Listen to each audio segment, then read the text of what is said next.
So detoxification এর প্রয়োজনীয়তা এটা নিয়ে যদি প্রথমে কথা বলতে হয়, তাহলে প্রথমে কথা বলতে হবে যে আসলে টক্সিন কি। আমরা যারা সেল ফাংশন ইমপ্রুভমেন্ট নিয়ে কাজ করি তারা সাধারণত 4টা প্রোটোকল ফলো করি। প্রথম হচ্ছে ডায়াগনোসিস। সো আমরা এটাকে বলি DDRR।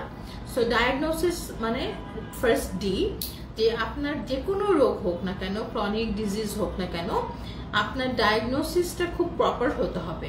এই ডায়াগনোসিস 50% হচ্ছে clinical experience of the doctor. Doctor যে বিষয় বিশেষজ্ঞ সেই বিষয়ে তার বা যে বিষয়ে কাজ করছেন বহুদিন ধরে, সেই বিষয়ে তার ক্লিনিক্যাল যে এক্সপেরিয়েন্স আছে ফর লং টাইম, 6 বছর 7 বছর যেটাই বা 10 বছর যাই হোক না কেন, সেখান থেকে কিন্তু 50% ডায়াগনোসিস হয়ে যায়। বাকি 50% ডায়াগনোসিস করতে হয় আপনার ল্যাবরেটরির কিছু হেল্প নিয়ে। সো এইভাবে প্রথমে আমরা ডায়াগনোসিস করি যে কোনো একটা রোগ শনাক্তকরণের জন্য।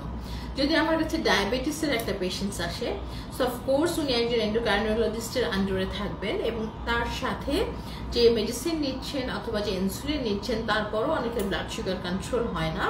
এর কারণ হচ্ছে তার বডির ভেতরে যে ইনসুলিন আছে ওইটাকে অ্যাক্টিভেট করা হচ্ছে না। সো আমরা যেটা করছি, একটা টাইপ 2 ডায়াবেটিস পেশেন্টসের বডির ভেতরে নিজস্ব যে ইনসুলিন আছে তার অ্যাক্টিভিটিস বাড়িয়ে দিচ্ছি, সো দ্যাট কনভেনশনাল এন্ডোক্রাইনোলজিস্ট আপনাকে যে মেডিকেশন দিচ্ছেন বা ইনসুলিন দিচ্ছেন ওইটা পারফেক্টলি কাজ করতে পারে, ওইটার সেন্সিটিভিটি বাড়াতে পারে এবং আস্তে আস্তে মেডিকেশনের লোডটা কমে যায়।